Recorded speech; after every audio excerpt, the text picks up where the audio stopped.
Bachelors అయినా, స్కూల్‌కెళ్ళే పిల్లలైనా, working moms అయినా అదే లంచ్ బాక్స్ డైలీ తినాలంటే పప్పు, చారు, ఫ్రై ఐటెమ్ ఇలా బోర్ కదండీ! లైఫ్‌లో ఏం ఎక్సైట్‌మెంట్ ఉంటుందండి బాబు! ఈరోజు హై రిచ్ ప్రోటీన్ ఉన్న మీల్ మేకర్ బిర్యానీ ఎలా చేయాలో చూసేద్దాం పదండి. మీల్ మేకర్‌ని 100 గ్రామ్స్ నేనైతే 2 ప్యాకెట్స్ తీసుకున్నాను. వాటిని హాట్ వాటర్‌లో వేసి 10 మినిట్స్ సోక్ చేయాలి. వాటిని వడకట్టి చల్లారిన తర్వాత ఇలా స్క్వీజ్ చేస్తూ అన్నిటినీ ఇలా వాటర్ అంతా పోయేలా స్క్వీజ్ చేసి పక్కన పెట్టుకోవాలి. ఆ తర్వాత ప్రెషర్ కుక్కర్ని స్టవ్ మీద పెట్టి 2 టేబుల్ స్పూన్ల నెయ్యిని వేసుకోవాలి. ఖచ్చితంగా నెయ్యి వేసుకుంటేనే కమ్మగా వస్తుంది.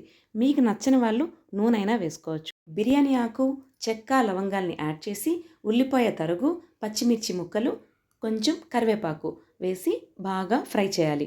స్టవ్ని సిమ్లో పెట్టుకుని ఈలోపు మనం 3 లేదా 4 టమోటాస్ని తీసుకుని ఇలా ప్యూరీలాగా చేసి ఈ ఫ్రై అవుతున్న ఆనియన్స్కి ఈ పేస్ట్ని యాడ్ చేయాలి. చూడండి, టమాటా ప్యూరీని యాడ్ చేయగానే మంచి కలర్ వచ్చింది.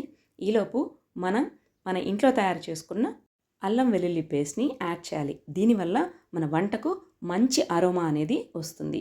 దీన్ని ఒక 2 మినిట్స్ వరకు వేగనివ్వాలి. ఇలా వేగుతూ ఉన్నప్పుడే 1/4 spoon turmeric powder, 3/4 spoon red chilli powder, half spoon dhania powder వేసి ఫ్రై చేయాలి. ఇలా ఫ్రై చేస్తూ ఉన్నప్పుడే మనకు తగినంత సాల్ట్, రాక్ సాల్ట్, కల్లుప్పును వేసుకున్నప్పుడు కరెక్ట్గా టేస్ట్ బాగా కుదురుతుంది. అందుకే నేను అదే వాడతానండి. ఒక 2 మినిట్స్ వేగిన తర్వాత మనం ఎంత రైస్ తీసుకున్నామో 1 గ్లాస్ రైస్ తీసుకుంటే 2 గ్లాసెస్ వాటర్ వేయాలి. అలా మీరు ఎంతమందికి ఎంత క్వాంటిటీ రైస్ తీసుకుంటే దానికి డబుల్ వాటర్ని యాడ్ చేసి ఇలా నీళ్ళు బాగా మసల కాగుతున్నప్పుడు మాత్రమే మనం సోక్ చేసి పెట్టుకున్న రైస్ని, ముందుగా స్క్వీజ్ చేసి పెట్టుకున్న మీల్ మేకర్ని యాడ్ చేయాలి. ఈ మీల్ మేకర్ అనేది సోయా మీట్ అని కూడా అంటారండి. సో మీట్ అంతా హై రిచ్ ప్రోటీన్ అనేది దొరుకుతుంది.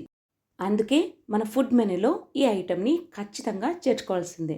తర్వాత కొత్తిమీర తరుగుని, పుదీనా తరుగుని వేసి ఒకసారి బాగా కలిపి ప్రెషర్ కుక్కర్ మూతను పెట్టేయాలి. ప్రెషర్ కుక్కర్లో అయితే మళ్ళీ మళ్ళీ ఉడికిందా లేదా అని చూసుకునే బాధ తప్పిపోతుందండి. నేనైతే చాలా వరకు కర్రీస్ కుక్కర్లోనే చేస్తాను. 3 విజిల్స్ వస్తే సరిపోతాయి. ఒక 10 మినిట్స్ తర్వాత ప్రెషర్ అంతా వెళ్ళాక ప్రెషర్ కుక్కర్ మూతను తీస్తే నోరూరించే మీల్ మేకర్ బిర్యానీ రెడీ అయిపోతుంది. చూడండి, కలర్ఫుల్గా ఉంది కదా! ఈ మీల్ మేకర్ బిర్యానీ వారానికి ఒక్కసారి ఖచ్చితంగా మన మెనూలో ఉండాల్సిందేనండి. ఈ బిర్యానీకి కొంచెం కొరియాండర్ లీవ్స్తో గార్నిష్ చేసి బాక్స్ ఇచ్చారంటే మీ పిల్లలు మమ్మీ యమ్మీ అంటారు.